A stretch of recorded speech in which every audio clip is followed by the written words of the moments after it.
Ho ho ho! Alright, it is still Christmas Day. In our last video, which was the live stream, I told you I had filmed part of it. I got a little visitor here actually. Hi! I don't know if you can see our little squirrel friend there, but anyhow, I'm surrounded by squirrels. I just wanted to show you how I would hook this up if I were living in this on a more semi-permanent basis. Obviously, putting your inverter here under the hood, which it could be mounted. We did that in Little Blue, so it might be something worth doing if you didn't want to wire a whole 12-volt system. But for those of you who want to have like a house battery, this is how I did it. Now keep in mind, I'm not an expert, and I already see people saying, well, you're setting up also the fire hazards and stuff with different wire gauges and stuff, and it's all true. Really, you should go with the largest gauge and keep it consistent so that the electricity kind of flows the same. We've got an issue here with this being a 12 gauge, which is smaller than this black line, which it attaches to, which is 10 gauge. But I figure it should be all right for what we're doing because we're not going to pull that much current. And if it became too much, it should blow out at when it hits 35 amps. So this little fuse thing comes out. It's like an inline, automotive fuse type stuff. So it's designed to melt, and it'll break the connection to the vehicle battery. Now I could put a second fuse in the back, which I might for safety, but for this build I'm not going to, because I'm going to be dismantling all this shortly. This is just built, I guess, for academic reasons, just to show people how I would do it. But basically we're pulling the positive from this 12-volt battery, which is the vehicle's battery, and we put it through this. See how I kind of put it together with tape and stuff like that. But I bought this from the flea market. It's like $2 or $3, a little inline automotive fuse thingy. And this fuse comes out and it breaks right there. See that little U thingy, upside down metal U? It breaks, it melts if it gets too hot. So that's to prevent like a fire. It's to help reduce the chance of a fire.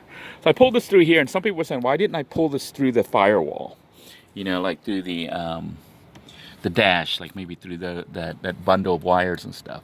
Well, one, I don't really see an opening. I'm not gonna, I suppose you could find one if you poked around long enough, but for me, it was fine to just route it through here. I just went through the side here because there was an opening, and it came out this side.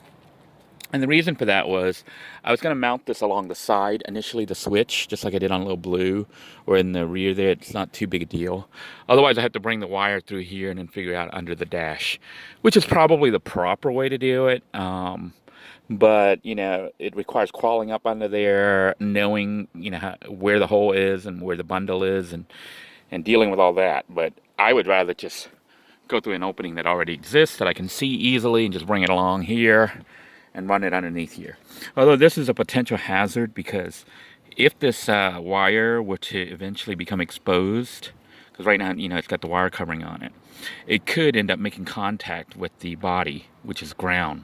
So this is live. This is the positive, and the body of the vehicle is like the negative. So if this came into contact, you'd have a short circuit. And that's why something like this is important. So when you get the short circuit, it'll heat up, and that's how you get fires started. But in theory, this should melt. This 35 amp fuse should melt before you get a fire. So that's what that's there for. Anyhow, I ran the line through there, and I just put it right underneath this whole little leg. I don't know what you call this. This little panel here, this little plastic panel. But I just lifted this up. I didn't even take it apart. This was a really quick build, and I slid it up through here to the bottom, then put it behind. Now, coming on this side, let me move our little thing here. The line comes out and goes to the switch. And basically, a switch just has two connections. So I wired it to the connection on this side of the switch. Then I took another wire and connected that side. Oops, let me show you here. I took the wire and I went up and connected to this side of the switch.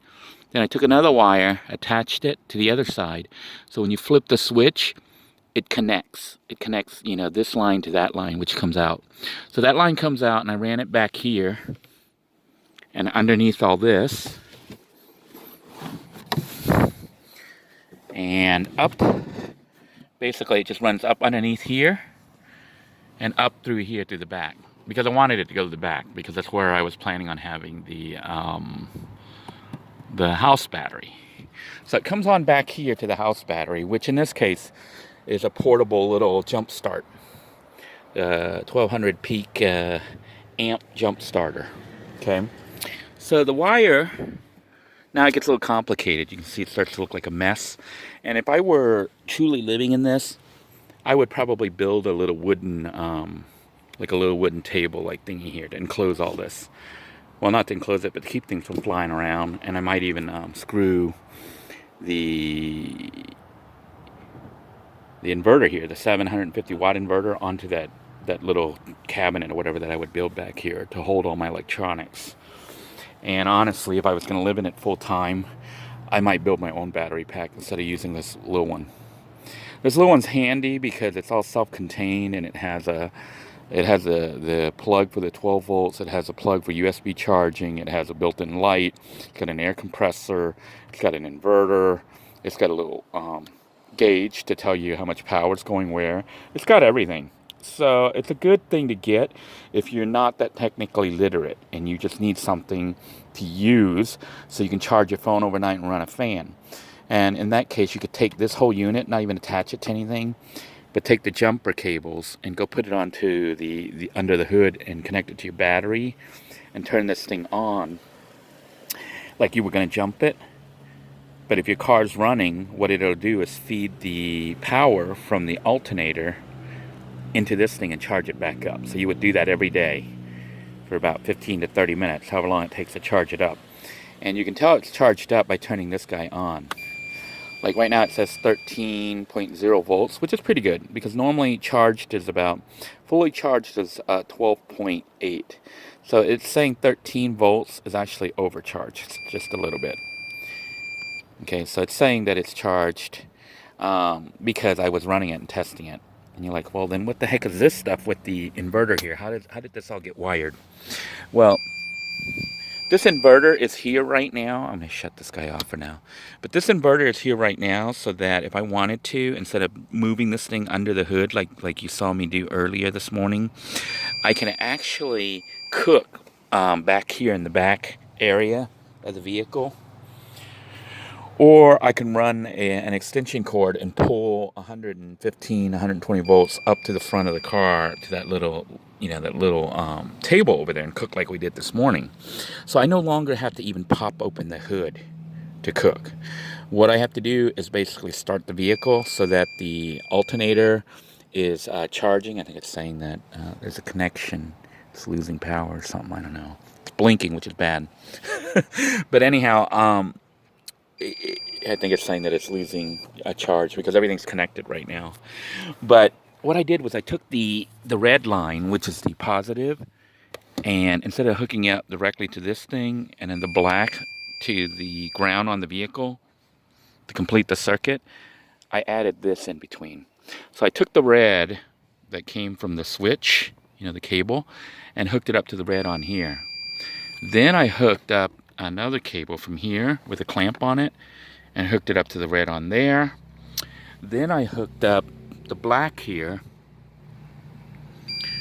and ran it over to the black over here.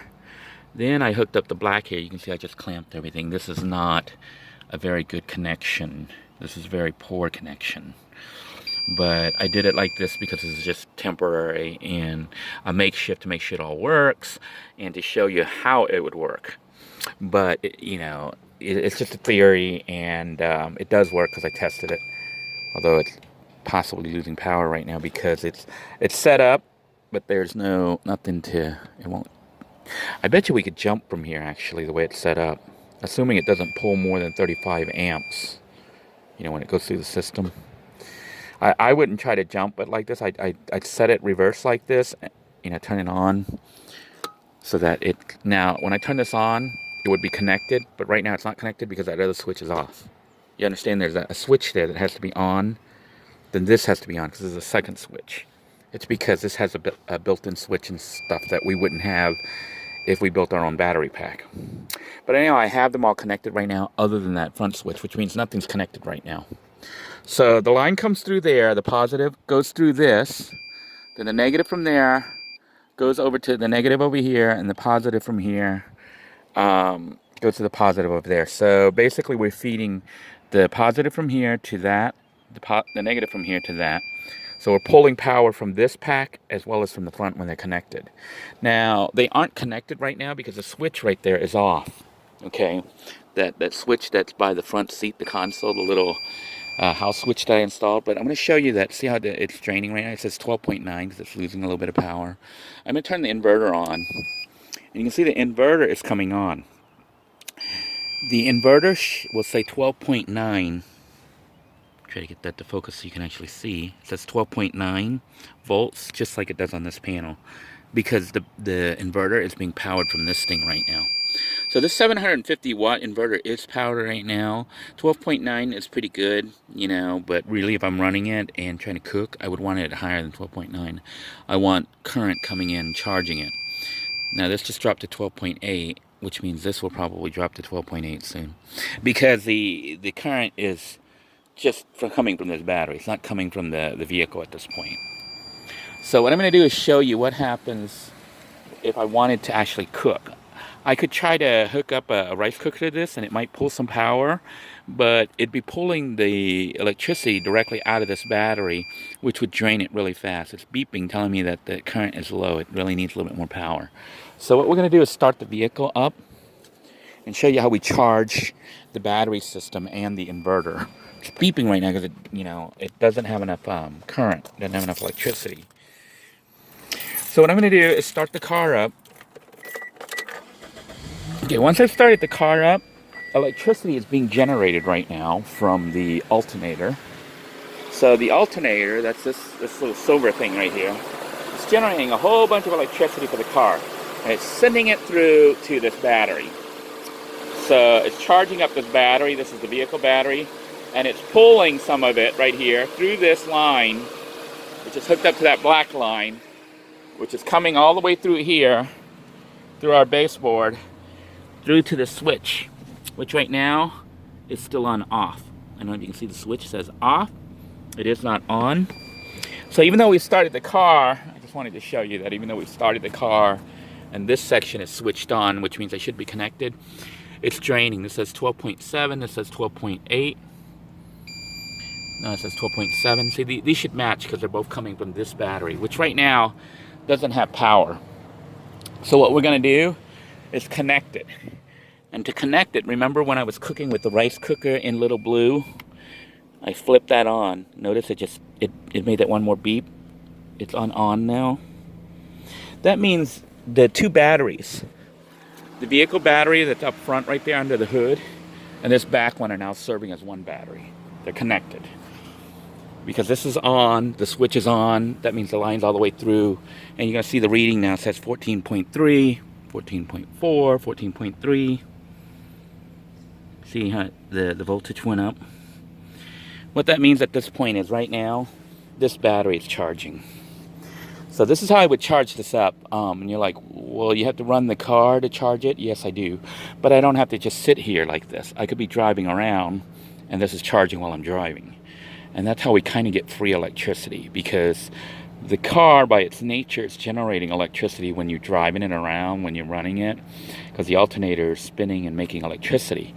We're just now pulling some of that electricity and bringing it into this battery for storage that we can use every night to run our fan, to charge our phones, to run the little light here, the night light. I can turn that on. See how it has a little night light that comes on. It can also be used to run 120 volt appliances like a saw, a drill, or a rice cooker. So like right now, you can see there is nothing that would prevent me from actually shutting all the doors and windows and stuff. Well, I'd leave a little gap in the window if I was cooking. But there's nothing to prevent me from driving right now with the system operational. So as of this point right now, this is configured how Little Blue was when I first started living in the van. So you can see I would actually run a power cable from here. Sorry about the focus here. I would plug in a 120 volt appliance and pull it up to the front and have a little table, a little box there holding my rice cooker and whatnot, and I could cook while I was driving. Because power would be generated from the front sent through the whole system to this back battery, pulled into the inverter, the 750 watt inverter, and drawn from the inverter to start up the rice cooker and cook my food. So I could drive around town, go on a trip or whatever, and have the food ready. And meanwhile, the battery's charging up. So this is how the system would be used if I was sleeping every night and I didn't really want to build. This is basically we're just plugging stuff in. We just picked up a couple little wires to, you know, basically what, about $15, $20 worth of stuff. Fuses and wires to turn a otherwise normal Pontiac Vibe into essentially a tiny house on wheels. So I hope that wraps it up. I hope that shows you how you could live in something like this. You know, to finish it off, you might want to do the windows, cover up the windows a little bit. Might also want to make sure you get like a multi-plug USB port for running it here to charge stuff from the start. In the splitter so that you can split up your 12 volts. In theory, you could hook up this 12 volt cooler to that back house battery and turn it on so the vehicle could be off and you could keep the cooler cool. But the problem is it won't last very long. I don't even know if it would last all night. Depends on how many amps it pulls out and how many amps that little battery stores. I think that little battery only has like 20 or 30 amps, maybe less, amp hours. So, you know, it's not that much, and you'd have to kind of keep an eye on it. But one of the good things about, I don't know if it's really good, but one of the good things about this this portable little battery pack, see how it stopped beeping now? That means it's got enough charge. It was beeping and making a warning sound to let us know that the charge was a little low. Even though the auto battery should be like 12.8 when it's full, this one I think needs to be more around 14 to show that it's full. You know, it's a 12 volt system. I tend to see it when it's at like 12.8. It doesn't really want to run the fan too much longer. Like when it drops to 12.7, it wants to shut the fan off. And I think they did that on purpose to try to make sure there was enough juice in this thing to jump start a car. And if it fell too low, it wouldn't jump start a car. So if you were truly going to live in a vehicle, would I recommend getting one of these units? No. I would recommend getting a real RV battery, you know, a deep cycle battery. Or if you didn't have a lot of money, you could use an automotive battery temporarily and build a little portable battery pack, a house battery pack. You know, you could put one together for under $100. You're like, well, isn't this under $100? Yeah, this is $80. You could put one together for about the same price, but it would have about 3 to 5 times more battery storage than this one does. It wouldn't have the shut off that this one has, you know, when the power runs low, which means you could destroy that battery, but it'd be more useful because this alarm goes off when, like I said, when it drops at 12.7 or 12.8, which is pretty full already. It wants it like 14 or whatever when, you know, to let you use the fan and stuff like that. So that pretty much wraps it up. If you've got any questions, please feel free to post below. If you'd like to see videos on certain things, let me know. If you're wanting to know how to build a battery pack, you want to look at the playlist for the inverter cooking system and the power pack on the Little Bluetooth playlist, because it shows how to do that already. I don't really see a point in rebuilding the same thing that we built previously. But you can see now, you know, this is how it's hooked up, and I may leave it like this and actually take it out overnight and cook. I don't know, I'm debating, but because there's no real point, you know, because I have the RV right now. Although I might do this just to camp in it, really camp in it, and take it out somewhere and use it as if I was using it as a real urban stealth minivan, or what is it, a stealth urban micro camper. I hope you enjoyed this video.